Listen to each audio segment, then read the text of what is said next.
Tunafahamu kwamba kwa upande wa klabu ya Yanga tayari wapo huko Zanzibar wakiwa wanajiandaa na mchezo wa kwanza kwenye kundi lao ambao watakutana dhidi ya AS Rabat ya pale nchini Morocco, na Yanga wapo nyumbani na wameamua kutumia uwanja wa Amani.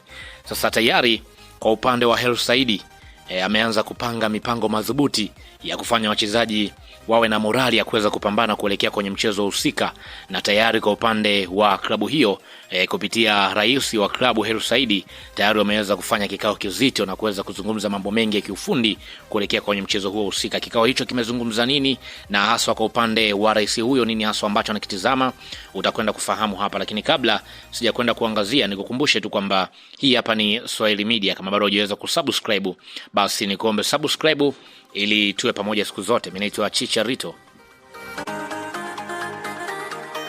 Karibu tuweze kuangazia taarifa hii kiundani zaidi. Katika kile kinachoonekana kama maandalizi makubwa kuelekea hatua ya makundi ligi ya mabingwa barani Afrika mwaka 2025-2026, uongozi wa klabu ya Yanga umefanya kikao kizito chenye ajenda nzito kikijumuisha viongozi, benchi la ufundi na wachezaji wote muhimu. Chanzo kutoka ndani ya kikao kimeeleza kuwa mjadala mzito ambao ulikuwa unawasilishwa ni wenye msisitizo na nidhamu, uwajibikaji, matokeo na falsafa ya ushindani inayotakiwa kuonekana katika kipindi hiki. Rais wa klabu ya Dar es Salaam Africans, Engineer Hersi Said, alisimama na kutoa ujumbe ambao umezua gumzo ndani ya timu na miongoni mwa wanachama. Akiongea kwa msisitizo, Rais Hersi Said alieleza kuwa Yanga imeingia kwenye kundi ambalo lina timu zenye uwezo mkubwa, wenye uzoefu wa kimataifa na wachezaji wenye thamani kubwa.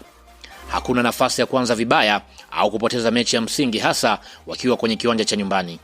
Wachezaji wanatakiwa kuingia kwenye mchezo kama vita, kila dakika ikichezwa kwa akili na nguvu. Hersi Said pia ameweza kueleza kwamba kwa upande wa wachezaji wanahitaji morali ya juu, na anataka kuona njaa ya ushindi unahitajika zaidi, kuona wachezaji hao wanacheza kwa nguvu zaidi. Kauli hiyo imechukua kama mwelekeo mpya wa klabu ya Yanga msimu huu, timu ambayo inataka kufanya vizuri ndani ya msimu huu kwenye upande wa michuano ya kimataifa. Engineer Hersi Said pia aliweza kutoa onyo la moja kwa moja lililowalenga wachezaji ambao wamekuwa wakionyesha kupanda na kushuka kwa viwango vyao. Amesisitiza kwamba Yanga haitabeba tena mchezaji anayeshindwa kuonyesha ubora wake kwenye mechi kubwa. Dirisha dogo litakuwa la maamuzi magumu, yeyote aliye chini ya kiwango ataondoka ndani ya klabu hiyo. Hakuna mkataba utakaomlinda mchezaji ambaye haendani na malengo ya klabu. Onyo hilo limeonekana kuleta tahadhari kubwa ndani ya kikosi, hasa kwa wachezaji wanaokosa uthabiti kwenye upande wa viwango vyao ndani msimu huu. Ajenda muhimu ambazo zilibuliwa kwenye kikao hicho ilikuwa ni matayarisho ya kisaikolojia. Wachezaji pia wameambiwa kwamba wakabidhi akili zao 100% kwenye ligi ya mabingwa Afrika, kuondoa hofu ya mechi kubwa, lakini pia kupambana bila kuogopa majina makubwa kutoka Afrika Magharibi na Kaskazini. Lakini pia nidhamu ndani na nje ya uwanja.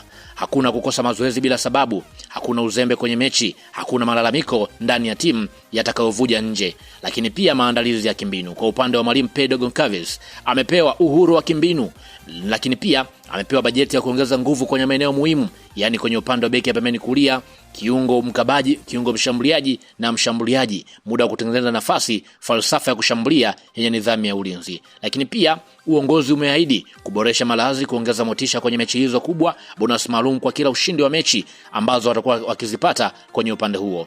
Lakini pia sababu ya kikao hiki kuonekana kuwa kizito ni kuna taarifa kwamba kwa upande wa klabu ya Yanga wanahitaji kufika hatua ya nusu finali ama zaidi mpaka finali ikiwezekana, kuwapa mashabiki furaha kwenye upande wa michuano hiyo ya kimataifa baada ya misimu miwili kukaribia mafanikio hayo. Lakini pia kurejesha heshima ya timu kubwa zaidi ili kuendana na vilabu kama Al Ahly pamoja na Mamelodi Sundowns pamoja na Pyramids ambao kwa vipindi vya miaka hivi karibuni wamekuwa wakifanya vizuri zaidi. Lakini pia kikao hicho kimeweka misingi mipya ndani ya klabu ya Yanga: nidhamu, ushindani, uwajibikaji, ujasiri kwenye mechi kubwa na nafasi ya kudumu kwa wale wanaothibitisha kiwango kikubwa. Ujumbe wa Hersi Said imeacha msisimuko na hofu kwa wakati mmoja, ishara kwamba msimu huu